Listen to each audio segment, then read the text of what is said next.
Welcome to Crime, Corruption, and Cocktails, the true crime podcast where we look at cases of corruption and negligence and examine their historical and cultural implications.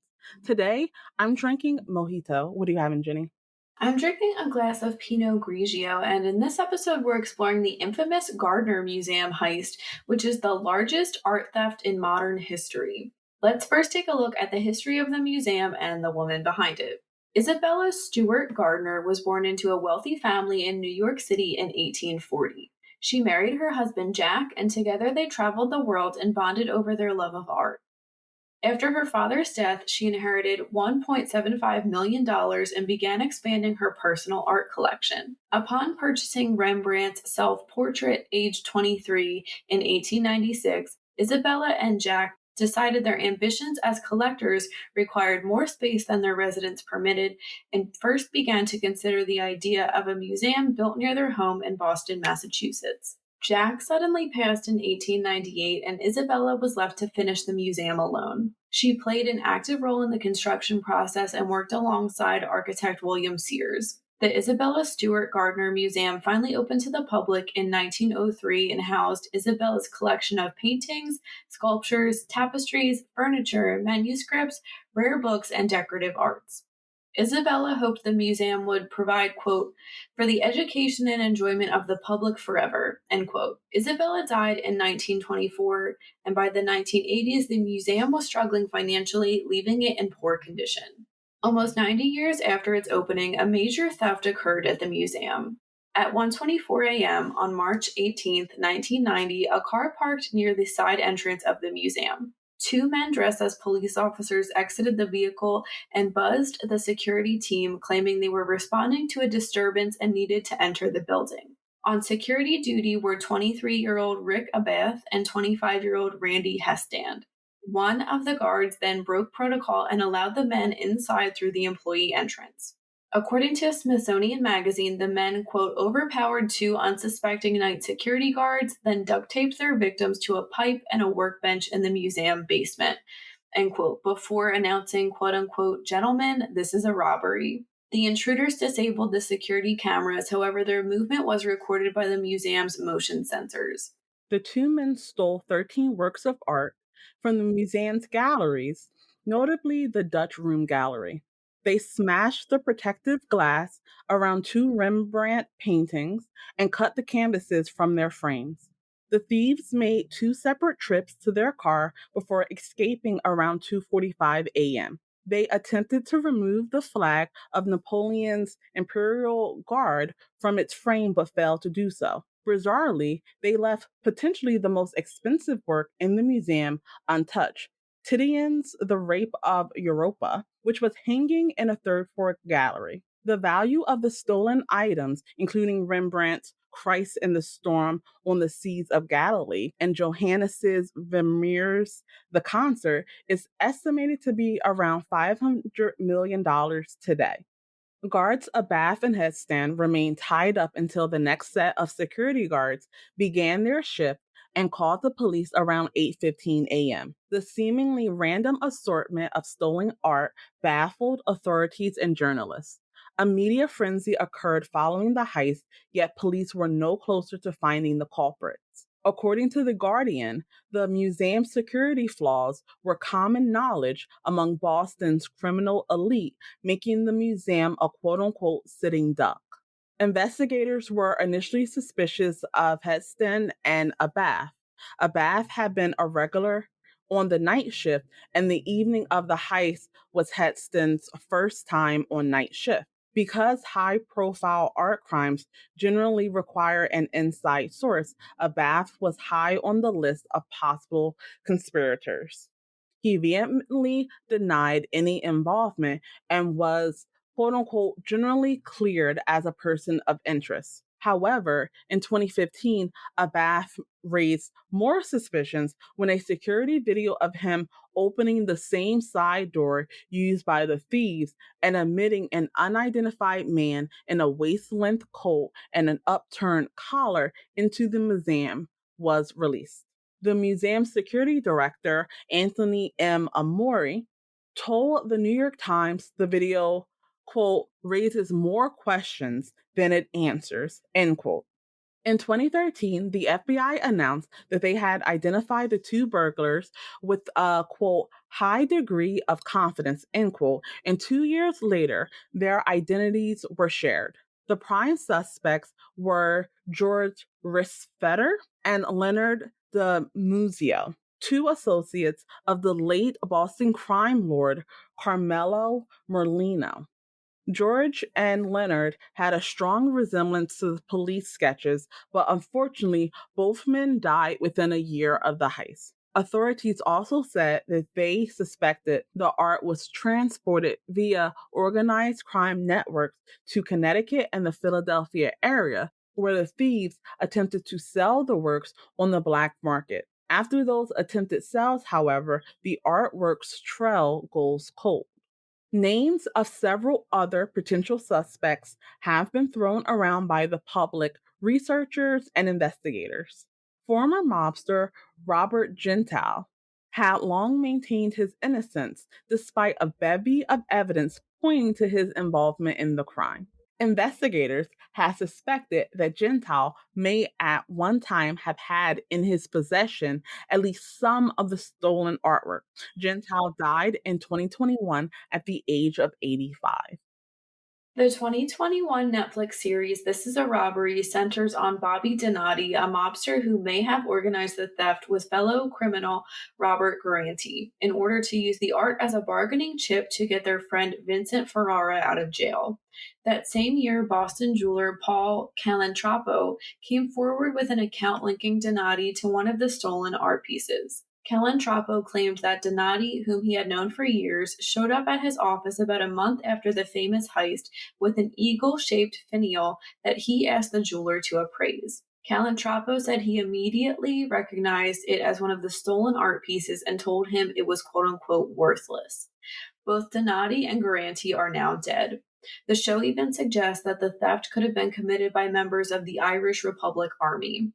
Earlier in 2022, a tip led police to further investigate the murder of career criminal Jimmy Marks. Marks was shot twice in the back of his head while entering his home in the Boston suburbs almost 1 year after the heist. According to Boston News 25, quote, the killer had unscrewed the light bulb over the door to ensure that the victim wouldn't see what was coming, making Marks the victim of a classic mob-style hit, end quote. Just days before his murder, Marks was reportedly heard bragging about possessing two of the stolen paintings and that he had hidden some of the stolen artworks. He was also connected to suspects Bobby Donati and Robert Garanti. Marks's niece, who was 26 at the time of his murder, told the Globe that shortly before his death, Marks told her that he had, quote, something big coming up and he wasn't sure if he was going to do it, end quote. At the time, she had assumed Marks was referring to selling cocaine. Another connection between Marks and the theft emerged in 2015 when Aline Garanti, Robert's wife, pointed to a picture of Marks during an interview with investigators and declared that her husband had killed him. Today, museum goers can visit the Gardner in person or take a virtual tour showing what the thieves left behind. Empty frames that hang eerily on the walls as a reminder of the loss. Decades later, those investigating the burglary have still found no single motive or pattern for the crime. They have been left wondering, quote, were the works taken for love, money, ransom, glory, barter, or for some tangled combination of them all, end quote. The Gardner Museum is offering a $10 million reward to anyone who provides information leading to the safe return of the stolen works. Individuals whose information leads to the restitution of some but not all of the works will receive a partial reward. Anyone who helps return the missing Napoleonic eagle finial will receive a separate $100,000 reward. Anyone with information should contact the Director of Security, Anthony Amore, at 617-278-5114 or reward@gardnermuseum.org, and confidentiality is assured.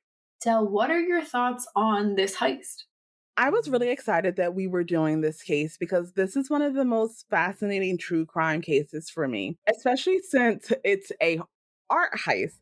And even though that is a multi-billion dollar criminal network, I don't think that it's really talked about in comparison to other high value criminal networks. And this is probably the premier case. when it comes to these types of crimes. It's interesting that the FBI identified two individuals that may have did the actual robbery, but I think that there are probably dozens of people that would need to be charged for either conspiracy to help the heist go on or receiving stolen property and helping to transport stolen property afterwards. And for that, I think that it probably changed hands a lot. And all of the different groups that have been implicated probably had some sort of involvement in it. I definitely have been a big proponent that the Irish mafia has something to do with it just because it was Boston and they did seem to have a lot of associates that were implicated in knowing at least at one time where the artwork was. I do think it's also interesting that some of the artwork came into the Philadelphia area because that is where me and Jenny live. So it was also interesting that kind of like the upper eastern seaboard may have been implicated in transporting these artworks. I think that at this point, it would be very difficult to recover any of them. I know that one of the things in her will was that, something to the effect of nothing could be replaced, and so at the museum, there's a lot of just empty frames where the artwork is supposed to be. I think that it's likely going to stay that way because at this point, nothing short of full immunity and witness protection will probably get some of these individuals to admit that they had a hand in selling the stolen artwork. And obviously, anytime there is a mob related crime, you have an increased level of secrecy that's involved. And a lot of the times they take like death packs and stuff like that, which they take it to their grave, the information on this. So, what I feel is a minor part of this crime has been solved with knowing who actually went into the art museum. I think we have a long way to go to understanding the full scope of the Gardner Museum heist. What are your thoughts? I pretty much agree. And like that quote said, we have no idea why this heist really took place to begin with. I mean, I guess money is the biggest reason people might think. But then again, if it is used to help get somebody out of jail or to make a deal with someone, we might never know that. And I do think the police. I mean, there's tons, all of these people that we listed sound like good suspects. Unfortunately, they are all dead. So we're never going to get more information or really know the full story. Do I think that the art will be found? I'm not holding my breath, but I also wouldn't really be surprised because we do every now and then hear of these stories where someone is like having an estate sale and they found out that their grandma had this like old famous painting and they had no idea it was like a classic piece of art. Stuff like that does happen every now and then, but I mean, considering how old some of this art is, I can't imagine it's probably being held in like the best conditions. I can't guarantee that or not, but if it will be found, I don't think it will be found in great conditions. It is a really fascinating story. And I agree, Del, we're going to get more into this in a few minutes, but I would never really think of like art theft as this big portion of crime, but it was really interesting for me personally to look into this and then to hear about some other art heists that we'll get into in a second. Yeah, absolutely. And why do you think that is? Why do you think that more people don't talk about art crime in the way they talk about drug crime or human trafficking? I would say because it's not something that you can really like see, or it's not something that affects a lot of people. Like, drug crime, if you live near a city, you're going to hear about that. Violent crime, you're going to, no matter where you are, you're going to hear about that.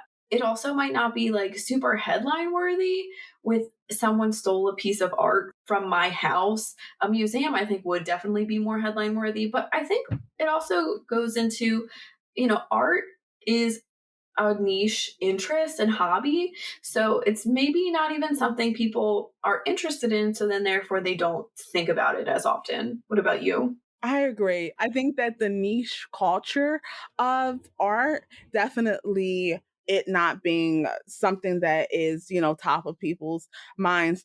And I also think that besides the Gardner Museum heist, we don't have as many examples like we do in trafficking cases or drug cases, organized crime. We just don't have those people that kind of come to mind when we think of art crime.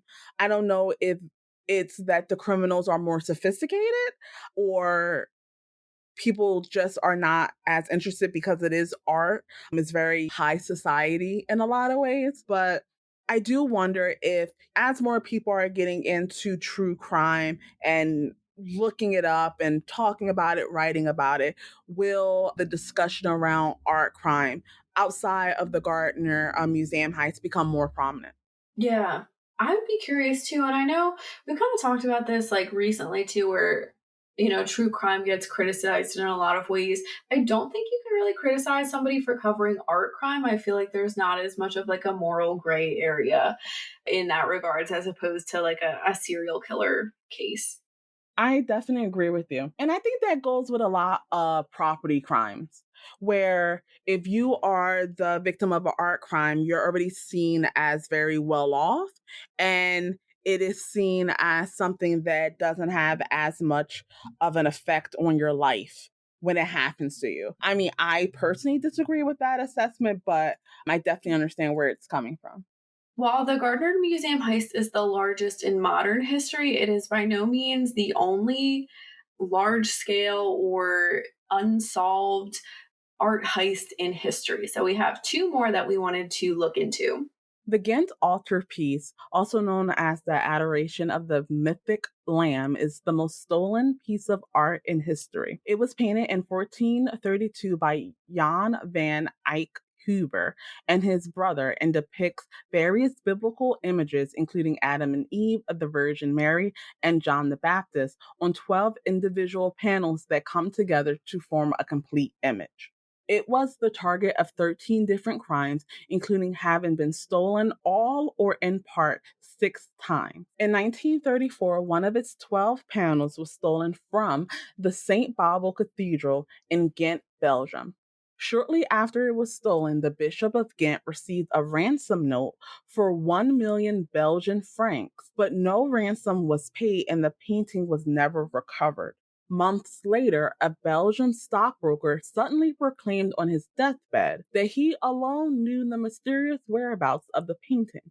But all that was found was a note in his bedside cabinet drawer claiming that the panel, quote, could not be taken away without arousing the attention of the public, end quote, and he took the secret to his grave. The painting was stolen one more time by Nazis during World War II. They believed the art was a treasure map showing the location of relics of Christ's passion.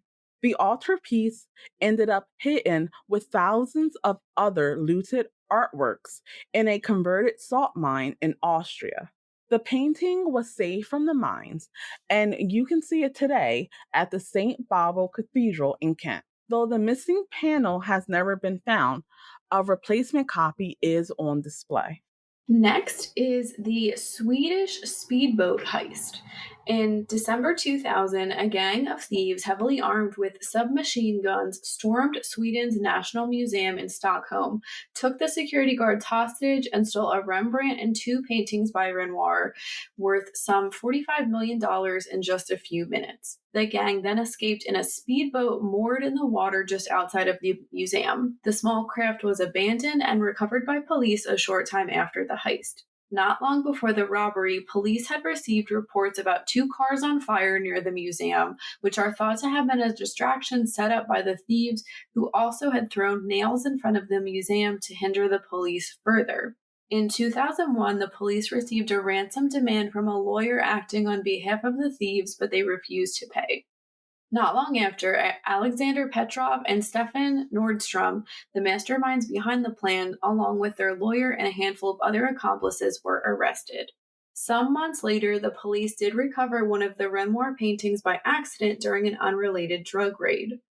Then in 2005, the FBI was investigating a Bulgarian crime syndicate in LA when they got word of the other stolen Renoir. According to the FBI, the Renoir had arrived in the United States around 2003, expertly smuggled through LAX. The discovery of the Renoir also led to the discovery of the Rembrandt, which was recovered in 2005 in Denmark. Any thoughts on those, Dell? I think the Swedish speedboat one is like straight out of a movie for sure. Yeah, both of these are really interesting for different reasons. I think with the Ghent heist, it's interesting how many times it's been stolen. It's like, at what point do you put up better security? And I know that it's in a cathedral, so maybe that's not possible, but it's just absolutely ridiculous that it's been stolen at least 6 times, all or part of it. I also think that it's interesting that the Nazis had stolen it and attached this significance to it, but then it was just found with thousands of other pieces in Austria. Nazis are not the smartest individuals, are they? And then when it comes to the Swedish one, yeah, it sounds like Miami Vice in a way, where there's just speedboats going and cars on fire. It's like an action movie in the worst way possible because it's affected a real painting, a Renoir painting. So while it does sound like a movie, I do wonder, like, what goes into planning something like this? Or you just kind of taking it as it comes? Because if someone came to me and was like, we're going to steal $45 million worth of paintings, and then we're going to be on a speedboat, and there's going to be cars set on fire, and then we're going to do a ransom note, I would be out of that room so quickly. Like, I do not want to hear any of this or be a part of this. It's absolutely ridiculous. What are your thoughts on it? I'm glad you mentioned the planning aspect because for something that seemed like it was planned very well, that plan really fell apart, in my opinion, once they did get the stolen goods. I mean, it was just a year later when they got a weird ransom note, and then that led to like everybody being arrested. And I do think it was really a coincidence. Like, I think that the police got lucky that they did find the paintings, but once they got one, it led them to the other and then the other. I don't know what these people were doing afterward. I would also be out of there too if someone said, let's do this. The speedboat part sounds fun, but that's too much risk. Okay. Absolutely. Not worth it. Not No, that we no, would do any crimes anyway, but we definitely wouldn't do this one. no, I don't have it in me. So Dell was kind of hinting at the world of art crime and how it's like $1 billion industry. So let's talk a little bit more about what the world of art crime looks like. Art and cultural property crime includes theft, fraud, looting, and trafficking across state and international lines, leading to billions of dollars in losses every year.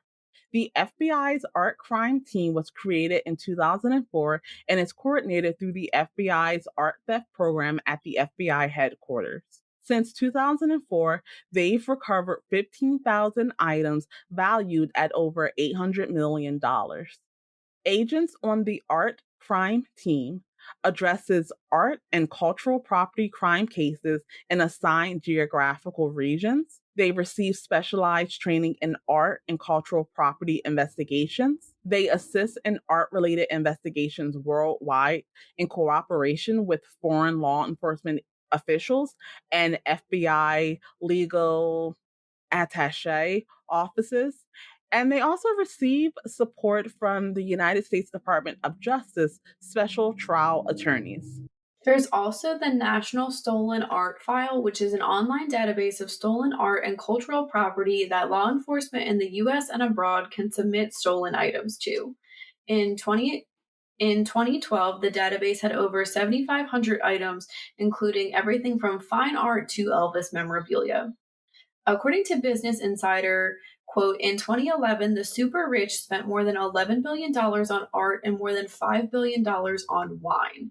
And someone that works for the art crime team said that the burglars and people in this, I guess, like underground black market industry, notice what people are spending money on and they kind of shift gears and practices to go after that. Stolen artwork is often sold for cash to dealers, antique shops, and pawn shops, and there are an endless amount of buyers who don't care where the art originally came from. So there will kind of always be a market for this. It's important to know that the United States does not require that the sale of a work of art have a title document to go with it. Stolen artwork is often used as collateral in a variety of different illegal transactions. And according to the FBI, the losses from elaborate cons and brazen thefts number in the billions every year. Art heists can be meticulously planned or crimes of opportunity that are carried out by an insider with access to the collection. Del, any thoughts or any more comments on art crime? I think that it's an interesting category of crime. And like I said before, hopefully there is more attention brought to it and definitely more attention brought to the celebrity memorabilia side of things because I definitely think that's going to be an increase in market in the years and decades to come. How about you? Yeah, I would like to see more about it. You can visit the Stolen Art File online and you can see a handful of things. I guess it's interesting, like the quality of some of the pictures on there, because frankly, in some of the pictures, I couldn't even see the details of these tables to make it look any different than a regular table. I find it interesting that the FBI's team wasn't created until 2004. I don't know. I would think in Europe, they've probably had them longer. I don't know. When I think of like fancy art, I do think of like European art rather than American art. Of course, not to say, that there weren't great American artists, but Europe, I feel like really has that long art history to it. So I think that's kind of interesting. It's interesting to see how they work together too, because this art is traveling all over the world, making it super hard for these investigators to really go after it. But I think it's really fascinating, and I would like to hear more stories about it. More stories of like success too, and how they found these pieces and were able to recover them. That wraps up this week's case. Thank you for listening. Let us know in the comments what you think about the Gardner Museum heist. You can read more about this case and how to support us in the links below. We will be back next week with an episode focused on Betty Broderick. As always, stay safe.